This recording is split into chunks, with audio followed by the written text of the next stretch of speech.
Hello and welcome to the Weekend Investing Daily Bite of 24th October. The market continues to reel under the bear pressure. We are certainly undergoing a correction, and every day there is a hope that the markets will end this short move, but the markets are not relenting as yet. There is additional sort of news flow from FMCG stocks the last couple of days. Nestle chairman came out and said that they are facing pressure from even the urban side of the market. The middle class is shrinking, he said. Hindustan Levers has come out with very poor numbers, lower profits than last year, and the volume growth is also not there. So suddenly now, there is concern about uh, autos, two-wheeler concerns were there a couple of days back, and now FMCG also. So this entire consumption story that was building on suddenly has been dented, and that is not really good for the market going forward. We'll discuss this more towards the second half of the video. First, let's see what the market did on the day today. So where is the market headed? The market is headed lower gradually. It is pausing after every significant down move for a few days and then going down. So certainly we are in the down move post this pattern.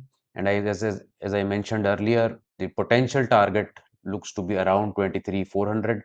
But first, maybe this pivotal support at 24,000 may kick in. That's still about 400 points away. In case there is some external development, we may have a great bounce as well because market remains towards the oversold part of the sentiment. Nifty overall down 0.15%. There was a point during the day when Nifty was green, but we are now closing at 0.15% down.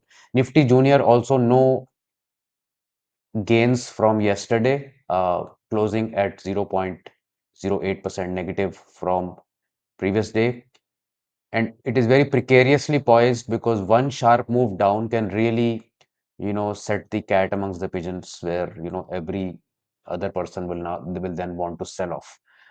We are still somewhere near the support zone. As long as it stays around here, we are okay. Otherwise, we are going much, much lower.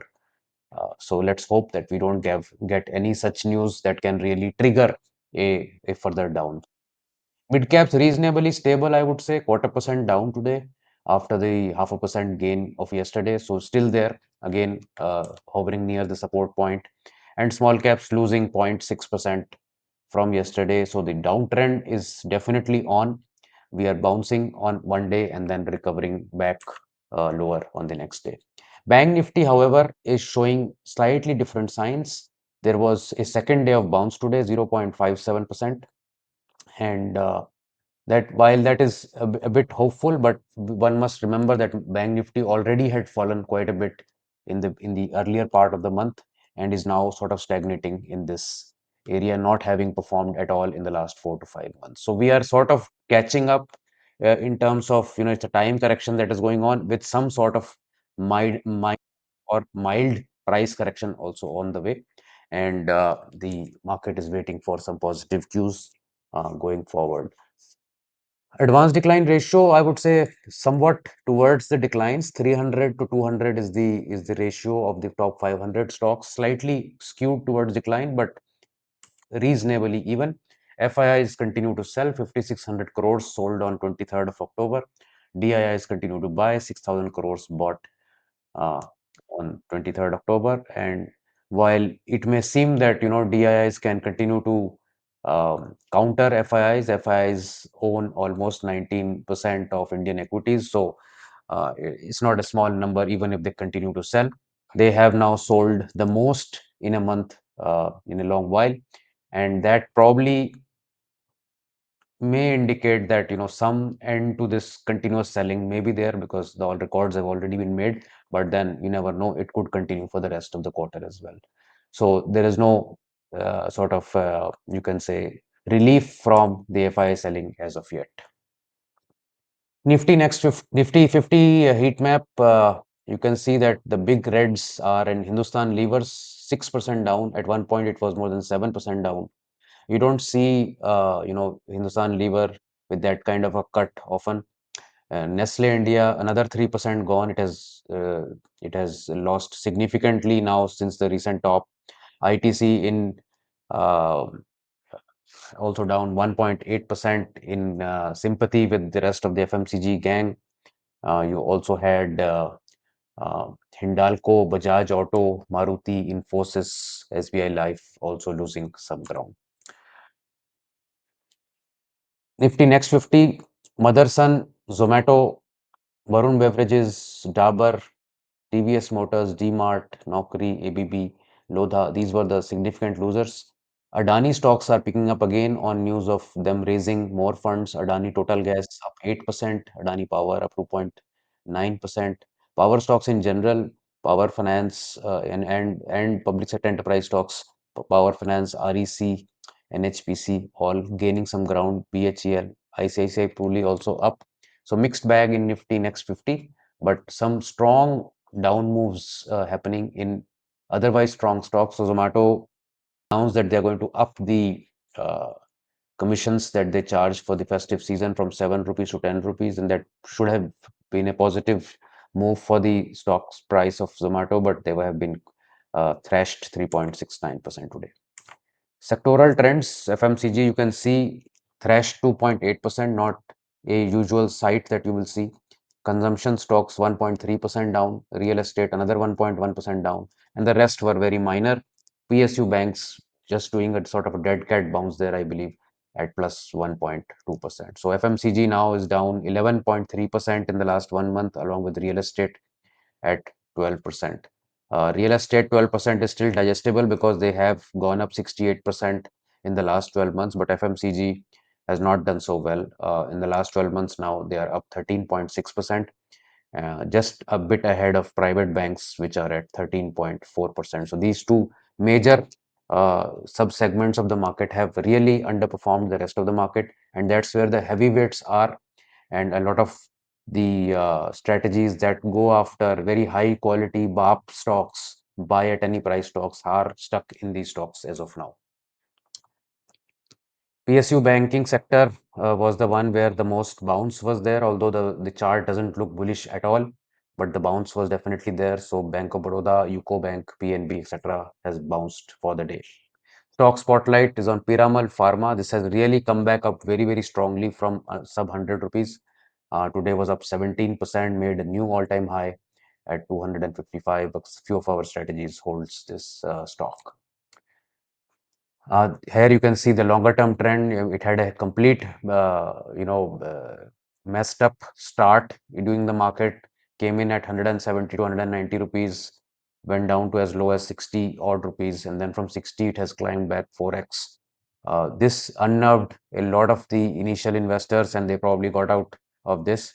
But if you did not participate here and looked at this stock fresh, once it did start to make its mark in the momentum scores, you would have had a chance to ride it very nicely on this. So a lot of psychological issue happens when you go through a drawdown in a stock. You don't feel like holding it once it starts to come up. But then if you are following a strategy, you will not have those kind of thoughts towards the stock. So coming back to FMCG stocks, FMCG stocks are screaming red alert. I mean, if there is poor volume growth in India markets, and heavyweights like Nestle chairman is coming out and saying that the middle class itself is shrinking, they're not buying their products as much. I think these are really alarming signs, along with the fact that autos were already reeling under inventory pressure. Two-wheeler sales are getting damaged. So if this is the sort of anecdotal evidence from the real uh, real marketplace, then I think we are in some sort of trouble actually. We are uh, you know hinging on the hope that funds will continue to flow in the market, buying all these stocks. But at the end of the day, if the reason for the buying is only fund flow, I mean, how long can that happen? Because I mean, fund flows will have to be backed up by actual real growth in the markets also. And you can see that this is reversion to the mean happening. So this is the Nifty FMCG chart index, and you can see that it had gone much beyond its 200 DMA, and it has now reverted to the mean. The good part is that in the last 8 years, whenever FMCG index has returned back to the 200 DMA. That has been a reasonably safe spot to start accumulating FMCG stocks in case you are a discretionary investor looking for value buys, etc. So this has been a a sort of a reversion to mean. So every time if you were to accumulating near the 200 DMA, you would get an opportunity within the next year or so. Maybe sometimes like in COVID times, you did get hammered even below 200 DMA, but usually below 200 DMA, you did not really go very deep below that. So we are now approaching that same mark, and that may give solace to a lot of investors going forward. Nestle India, as a direct stock, has collapsed below the 52-week, sorry, the 200-day moving average significantly. We're now more than 10% below the 200-day moving average, which probably has not happened in a long period of time. So there may be more consolidation that may need to happen before this starts to go up. Hindustan Levers also, this rise from 2200 in the last 4 months was on the back of a lot of hopes, but that those hopes have been denied, and now we are back to where we were 2 3 years ago. So and this pattern is there with a lot of stocks. Whether you see Asian Paints, a lot of consumption stocks are there, which are priced to the moon actually. So just look at these price earning ratios. Hindustan Levers 57 times price earning, Nestle 68 times, Varun Beverages, at least the stock price is performing 78 times, Britannia 61 times, Godrej Consumer 73 times. I mean, these are unreal numbers.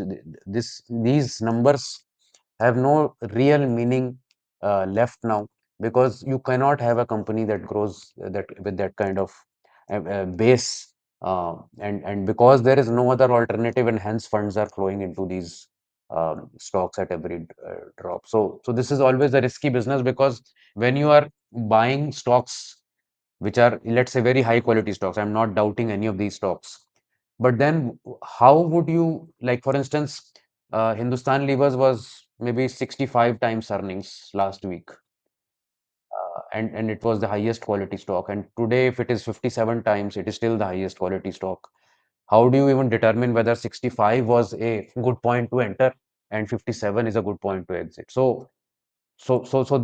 This entire exercise of earnings and valuation becomes meaningless after beyond a certain point, because then you are only looking at whether funds are going into that stock or coming out, and that is best measured by momentum score. So a lot of these, as I said, buy at any price kind of stocks beyond FMCG also are suffering from the same issue, that there is no metric now left how to measure these stocks. I mean, you can't have a price earnings at nearly three-digit price earnings and then say that this is where I will buy, and how do you decide when do you exit? Or you just buy for the future and hope that the company will keep growing, and if it doesn't grow, then you're doomed basically. These are real things which investors are learning the hard way, uh, because a lot of influencers and a lot of fund managers keep pumping these stocks because they want to have safety of the. See, there is a catch 22. Let's say there's a fund manager, he's raised 10,000 crores. Now he doesn't want his fund to really lose money. He will go into the safest stocks. These are the safest stocks. When he goes into the safest stocks, he puts in another 10,000 crores. They go up further high. Then another fund manager comes in with 20,000 crores. He also wants to invest in those same stocks. So this story just keeps repeating until all of them, have to take the beating at some point of time. Sorry, I'm ranting, but this is a sort of a disease that has continued with us for the last many years.